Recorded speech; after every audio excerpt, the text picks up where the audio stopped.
Apa? Kalian belum nonton Dune Part 2? Ya kali. Kali ini kita akan membahas review Dune Part 2. Lisan al gaib. Lisan al gaib.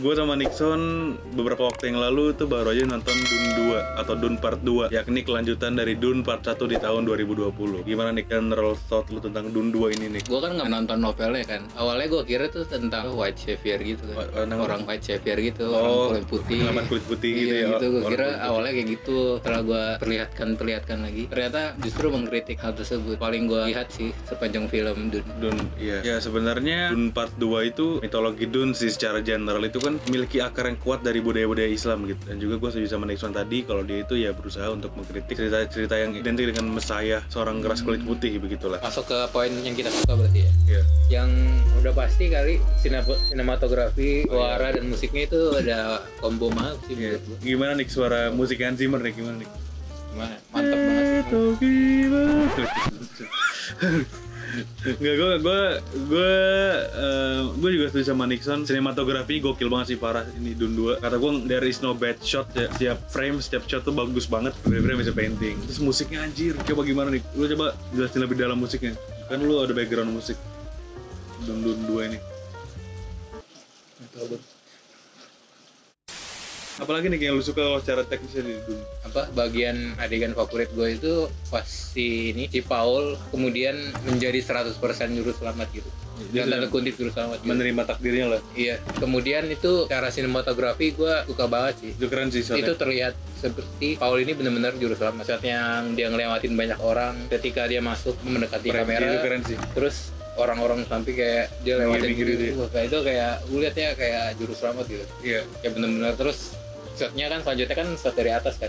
Itu keren banget sih. Iya. Yang gerak cuma dia doang. Iya. Ibaratnya kayak yang lain tuh apa ya? Menerima aja diem doang kayak dalam tanda kutip sampah lah lu. Iya. Masyarakat biasa. Iya benar. Gua nih juru selamat. Jadi konteksnya itu guys, ada satu shot yang gokil banget tadi Nixon bilang. Jadi frame wide shot gitu ya. Gaulnya itu berjalan menyeberangi lautan manusia lah. Ntar lautan manusianya itu pada kayak waduh, pada kayak melihat kagum lah foto kayak Paul gitu. Terus si Paul gerak itu gitu, kualitasnya dingin, itu shotnya dingin banget sih. Nah kalau Dune tuh gue selalu kata penggambaran pasir. Dune itu kan sebenarnya artinya aja gombangan pasir kan, gumbukan pasir gitu. Nah gue tuh setelah dari Dune 1 sama Dune 2 ini selalu melihat cara mereka gambarin planet Arrakis itu yang penuh dengan pasir tuh selalu mengagumkan menurut gue tuh. Tempat tuh settingnya hidup banget gitu, megah gitu. Dan gue tuh suka film yang gambarin setting aja megah, karena gue sering nyadar tuh kalau film tuh dia cuma lebih peduli ke karakternya, peduli ke suatu objek, sementara setting itu jadi kayak biasa aja gitu. Sementara kalau Dune tuh terlalu bagus gitu. Secara komposisi fotografi gue suka juga. Komposisi fotografisnya setiap shot bagus, simetris. Terus yang gue suka juga karakternya. Sebenarnya karakter film ini tuh nggak konsisten semua loh yang gue suka. Oh, iya. Kayak si Paul gitu diperanin sama Timothée Chalamet. Kan awalnya dia tuh nggak mau jadi tadi kan, dia tuh awalnya nggak mau jadi sosok penyelamat. Di akhir dia menerima perannya gitu.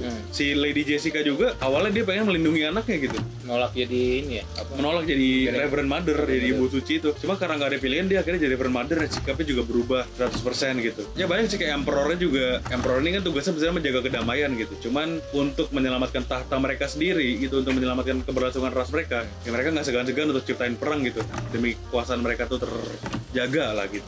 Gue nonton ini di film 2 kali ya, dan gue sama kali gak menyesal. Gue nonton 2 kali dan semakin bagus di setiap tontonannya gitu. Ini yang bikin gue suka dan bikin gue tahan bisa nonton 2 kali itu adalah IMAX dulu ya. IMAX gue sekali doang sih. Gue pertama biasa, terus gue rasa gue harus nonton film ini di IMAX. Nah gue saranin kalau kalian belum nonton harus nonton film ini di IMAX juga, karena pengalamannya lebih gokil lagi. Sebenarnya kenapa sih gue bisa betah banget nonton film ini 2 kali? Karena pertama emang secara general pengalaman sinematiknya itu gokil banget. Gue tuh selalu seneng gitu ngelihat shot bagus, ngeliat acting bagus. Acting di Dune Part 2 ini gila sih, jauh lebih bagus daripada Part 1 gitu pengarahannya. Jadi gue nonton Dune Part 2 tuh alasan utama itu karena mau merasakan lagi gitu hal teknis yang gue rasain di nonton pertama kali. Kayak anjir, bagus banget nih shot, musiknya anjir gitu, kayak ceritanya juga gokil gitu. Saat banyak orang yang ngomong ke gue kalau Dune Part 1 itu bosenin gitu, dan memang gak bisa gue pungkiri Part 1 mungkin lebih lambat ya, tapi gak bosenin juga. Tapi kalau Part 2 ini secara konvensi umum lah, emang kita bisa setuju kalau Part 2 ini lebih action pack, dialognya lebih tense, penyelesaian ceritanya tuh lebih konvensional gitu. Jadi itu sih bikin gue nonton Dune 2 kali, karena gue pengen ngerasain aja gitu kekuatan the magic of cinema itu nih. Magic of cinema, magic of Cinema. Iya. Cinema bahasa Perancisnya apa sih? Oh iya. Iya itu guys. Musuh rezeki. Benar gak gua? Kalau lu akhirnya kenapa nih? Lu kan awalnya lama tuh nonton Dune. Kan gue udah rekomendasiin lu nonton kayak Nick nonton Dune Nick gitu. Nah itu kenapa akhirnya lu mutusin untuk nonton Dune akhirnya juga? Gue sebenarnya nggak ini sih buat disuruh mau untuk nonton. Jadi gue terpaksa kan nonton. Demi konten ya? Iya demi konten. Nonton lah. Oh gitu. Cut. Bener anak-anak. Oke, tapi gimana nih setelah nonton Dune, pengalaman lo yang paling berkesan dari nonton film ini? Yang itu sih tadi itu yang gue bilang tadi itu, dan pesannya itu pesan film Dune sendiri mengkritik para pemimpin-pemimpin otoriter, pemimpin karismatik gitu-gitu. Gue suka sebenarnya Dune itu kan juga soal perang rempah kan. Pokoknya semua politik yang ada, semua kelas yang ada di dunia Dune itu karena rempah sebenarnya. Siapa yang mendapatkan rempah, siapa yang akhirnya mendapatkan kekuatan gitu. Nah seperti film ini tuh sebenarnya penuh rempah nih. Gue tuh nonton Dune tuh kayak anjir ini budayanya kuat, ini secara teknis bagus, secara karakter dalam banyak layernya. Di film ini gue suka juga ya penulisan karakter itu tadi. Karakternya tuh nggak ada yang sepenuhnya baik, nggak ada karakter yang sepenuhnya jahat. Karakternya lebih seperti punya kepentingannya sendiri. Karakter film ini tuh gagal untuk melihat tujuan yang paling mulia sebetulnya menurut gue. Mereka tuh selalu punya kepentingan sendiri. Nah itu kayak full of spice, full of rempah lah gitu. Gue kayak anjir nih film banyak banget rasanya gitu. Dari mulai tadi dramatik sampai teknis sampai budaya film ya kan, tadi dekat dengan budaya Islam, dekat dengan budaya sejarah dunia juga gitu. Gimana nih menurut tuh? Keluarga Atreides, Harkonnen tuh menggambarin apa nih kalau dalam dunia modern? Itu awalnya sih sebelum gue tahu itu kritik terhadap White Savior itu kan dari part satunya mengarahkan bahwa Atreides itu Amerika, Harkonnen ini Rusia, sedangkan Fremen ini negara dunia ketiga gitu. Iya. Gitu sih. Indonesia di mana jadi apa Indonesia? Emperor. Tapi kan awalnya kan gue pikir kayak gitu terus, tapi kan sebenarnya itu kritik terhadap White Savior. Itulah yang bikin film Dune Part 2 tuh oke banget. Ada nggak yang nggak lu suka tapi dari film ini? Sebenarnya ada sih. Apa? Pas bagian nyokapnya si Paul, si Lady Jessica itu entah kenapa gue ngerasanya kayak terlalu cepet gitu. Terlalu tiba-tiba ya? Terlalu tiba-tiba dia menjadi Reverend Mother. Kayak kesannya kayak kebutuhan plot banget ya dia kira jadi Reverend Mother. Sementara itu menurut gue itu krusial banget. Awalnya kan dia nggak mau kan, tiba-tiba ditawarin, oh jadi ini apa? Reverend Mother gantiin. Kalau nggak mati. Kalau nggak kan enggak lu mati. Kira dia mau kan. Dan itu kan kenapa si Paul yang bisa segala macam bisa maju terus.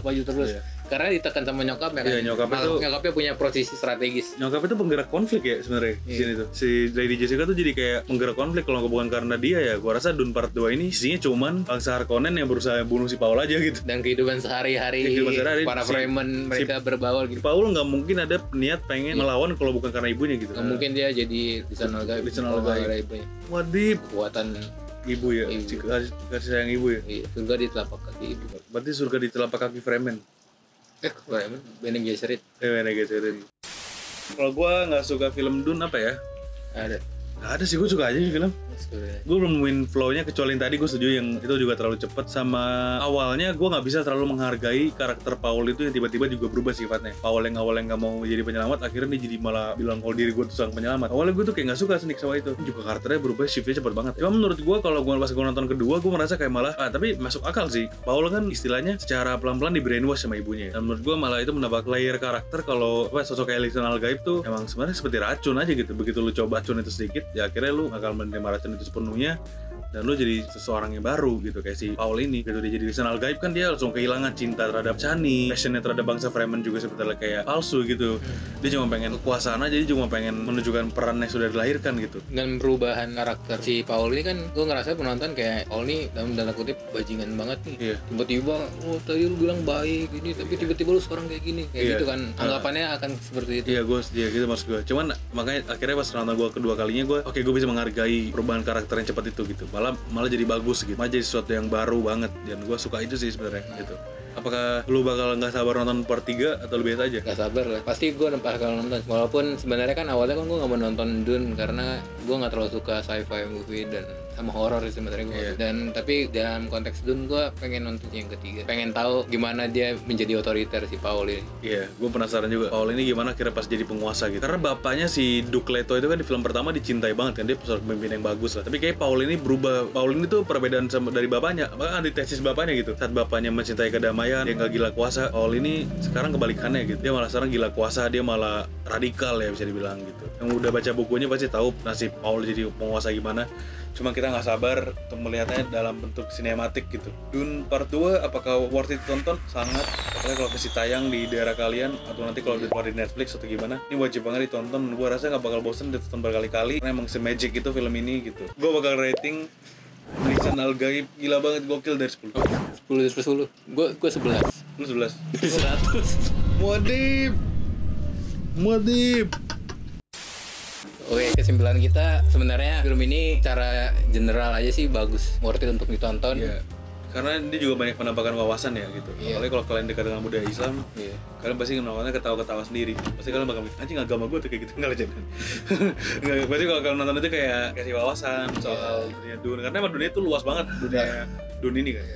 Agama, politik, radikalisme, kelangkaan sumber daya alam. Makan sumber daya alam anjir. Nggak, bukan cuma keren-kerenan doang. Bukannya makin keren, ini film emang keren beneran. Terlalu banyak layer gitu. Bahkan gue liat di TikTok beberapa kali tuh bilang Dune itu termasuk salah satu buku yang sebenarnya mustahil untuk diadaptasi gitu. Dan sebenarnya udah berapa kali sih diadaptasi, pernah dibikin di tahun 80-an, di tahun 90-an kalau nggak salah juga, dan akhirnya sekarang tahun 2000-an, 2020-an lah gitu. Jadi membuktikan kalau Dune ini sangat dicintai dan sangat banyak orang sudah berusaha mengadaptasinya sebagai bentuk film. Dan Bang Dennis nih kayaknya berhasil gitu. Adiswara. Dennis Adiswara kayak berhasil nih kali ini. Villeneuve. Bela. Asbat. Action Malek. Nah, Dune Part 3 itu, setahu gue Dune Part 3 itu judulnya Dune Part 3. Titik 2 Alebak. Emang iya? Ya itu pakai bahasa Prancis. Iya sih, gua kayaknya itu. Dune Part 3. Iya gitu. Oke. Itu aja dari kita guys. Itu aja kita taksikan karena kebetulan Indonesia kan juga dalam masa transisi nih kepemimpinannya. Kepemimpinan siapa itu nanti bakal berbarengan sama. Maksud lu yang selanjutnya otoriter? Enggak ngomong kayak gitu. Kan katanya sama. Kan maksud gue sama-sama transisi. Oh, Kan di transisi. dunia Dune juga nih Paul nih mau naik jadi pemimpin. Di Indonesia kan nanti juga ada yang mau naik nih. Pemimpin mau naik nih. Otoriter. Mungkin dia mau di. Cut. Sampai ketemu di video berikutnya, di video basi berikutnya. Jangan lupa subscribe ke Refleksi Pictures. Itu kan tadi review kita soal Dune. Tapi kalian tahu nggak sih siapa Lisan Al-Gaib dalam dunia perfilman Indonesia? Siapa nih? Hah? Siapa nih Lisan Al-Gaib dalam dunia perfilman Indonesia? Mas Anies. Anjir, Mas Anies. Kalau bukan saya, Anda nggak mungkin jadi Lisan Al-Gaib. Kalau bukan karena saya, Anda nggak mungkin jadi Muadib. Cut.